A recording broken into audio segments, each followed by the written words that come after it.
Yeah, it it is one of those chapters where, again, we can cringe today. And what can we say?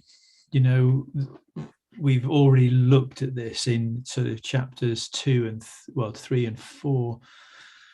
And there's a lot going on here. So I just want to give it a really quick sort of overview, a quick skim of the surface.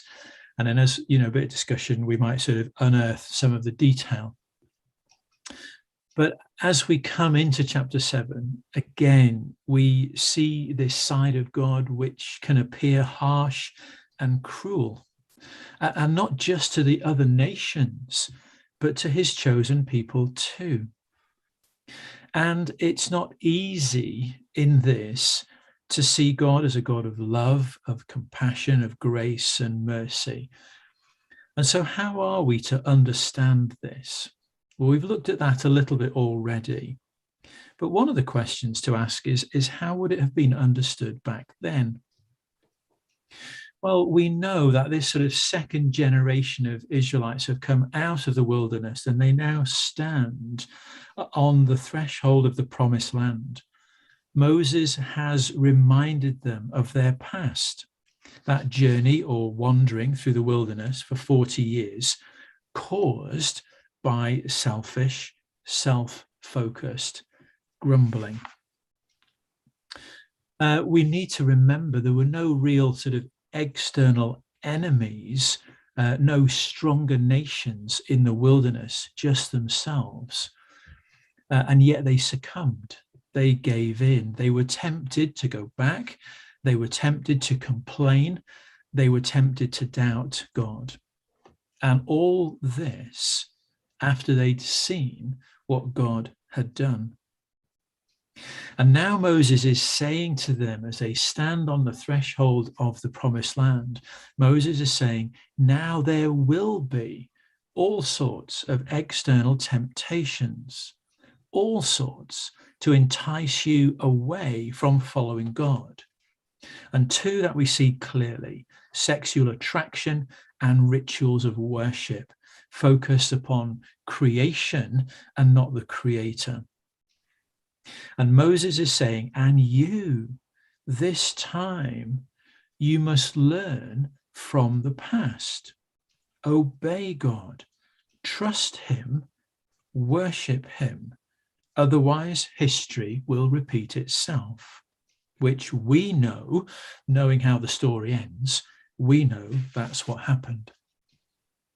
And so we see in verses 1 to 5 what their attitude to the people and their idols should be. These 7 nations that are mentioned, and as we journey through the Old Testament, it seems to range from sort of 3 to 10, I think, of these nations that they have to sort of wipe out. These 7 nations did not follow Yahweh. Their gods were man-made.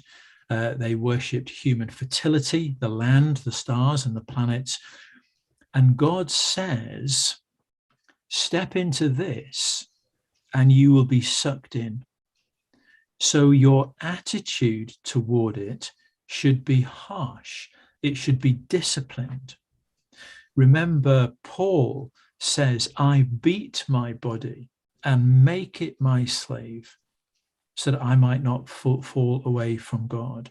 We see that sense of discipline that as God's people we're called to have. How often do we hear that echo throughout the Old and the New Testament? Stand firm.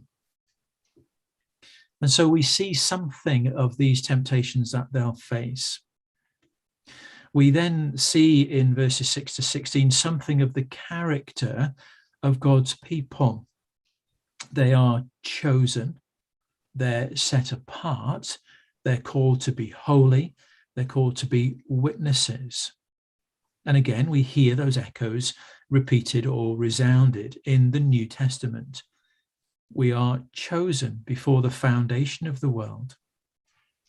In John says we are to be in the world, but not of the world. We're called to be a holy nation. We're called to be salt and light. Yahweh's demands upon his people were and still are uncompromising, because they were called to be holy, to be God's possession, to reveal God's nature and character. And again, when we say that, we find it difficult to understand something of God's nature and character, because what we see here is so contrary to what we see in the New Testament. But we remember what we saw both in Paul and in Revelation, that what we see played out in the temporal and the human sphere is a reflection of what's being played out in the heavenly sphere. Paul said, our battle is not against flesh and blood, but against spiritual forces opposed to God. And so what we see here as the nation of Israel, the second generation, are called to enter into the promised land, is that what they encounter is a reflection of that spiritual struggle as well. And in verses 17 to 26, we glimpse again that call to trust. But we also see the call to persevere. The nations will be driven out little by little. It's not going to happen overnight. We need to be faithful and persevere in the way that God has called us to go.